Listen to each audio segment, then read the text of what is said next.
Hello there and welcome back to Normal Guy Games. So recently, if you've been watching my channel, I picked up a bunch of stuff for Hametsu. And so this first painting video, I'm going to be showing you how I turned this out. Now, this is the Nogitsune. Right, this is, I don't know why, but currently this is kind of my favorite miniature from the game. So let's get into it, and I will show you how I did this.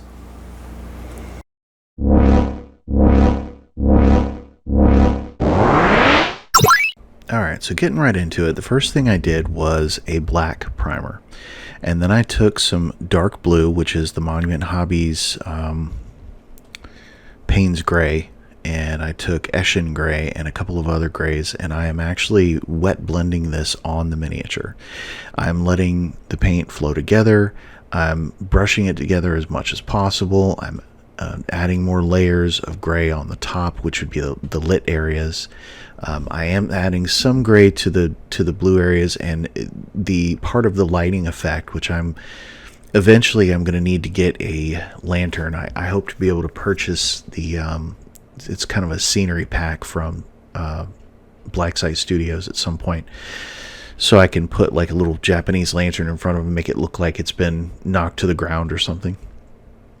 So what I'm doing here is I'm adding more and more layers of gray to that dark blue in the places where there would be the most light. Now I am taking care to leave that dark blue in the shadows, in the areas that would not be getting light, and I don't want it to be too dark, so I am mixing ash and gray in there. But what I'm doing systematically is putting more and more gray on those top areas and letting it kind of blend together with that blue to add some transitions to the miniature.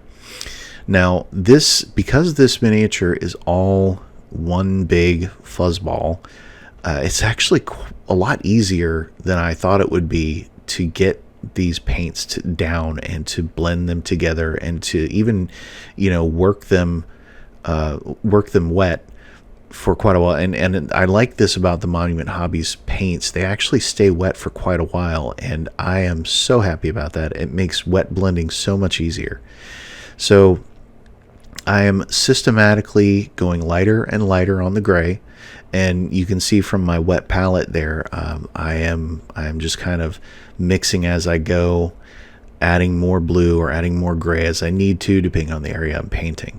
So this particular the light pattern that I'm using, I am, like I said, just mirroring that off of the fact that I'm going to have a light source right there in front of him next to the tail.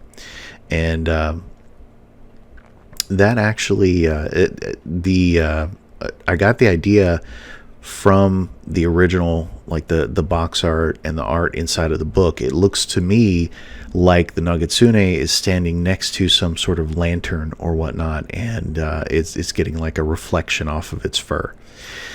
So I am taking care here to not let that gray mix too hard into the blue on the lower areas. And that's kind of something you need to remember is just follow your light source, keep your light pattern, and try and stick to that. Now this next step is more of the same. So I am going to kind of cut this out and just sort of like glaze over it. But all I'm doing here is, once again, just adding another layer of light gray onto those raised areas where there would be more light on the miniature, where you would be able to see less of that shadow. Now I am touching up some of those darker areas too as I go, and then here, as you can see, I'm taking a very light white, and I am sort of almost dry brushing across, but this miniature has so many ridges, it's actually quite easy. So I'm taking some of the this is the white blue from Monument Hobbies, and I'm doing some of the raised areas on the fur and some of the raised areas on the ears and the tail that I think would be either reflecting light or that I feel might be just a little bit too dark. Now moving on, the eyes and the tongue, I did a systematically brighter shade of red on both of those. So I went from Corn Red to Mephiston Red to Evil Sun Scarlet, and then from Evil Sun Scarlet to Wild Rider Red for one dot. And I did systematically smaller areas. Now, unfortunately, because the tongue and the eyes are so small, it's hard for me to get that close to the miniature, unfortunately. So this is the best I could do with the setup that I have. I'm also going to, or I did the same with the ears. I systematically did a dark red and then a lighter and then a lighter until eventually I was doing a little bit of orange. And that was coming from the Wild Rider Red, which is kind of a light red-orange color.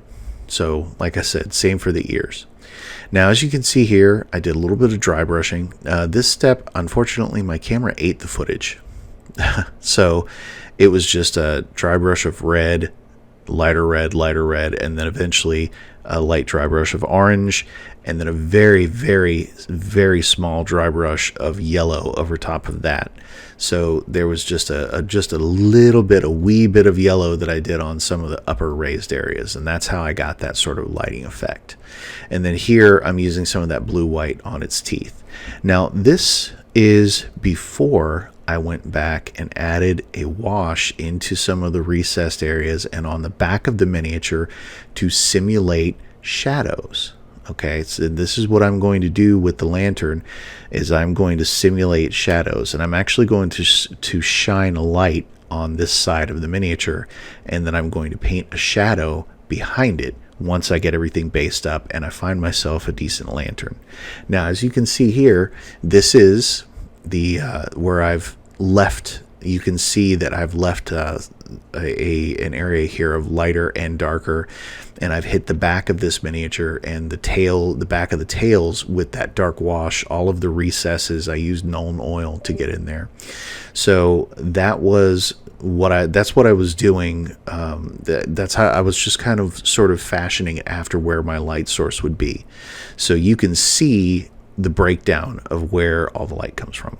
Anyway, that's it for now. And I will be back with more of this miniature as soon as I get the stuff I need to finish it.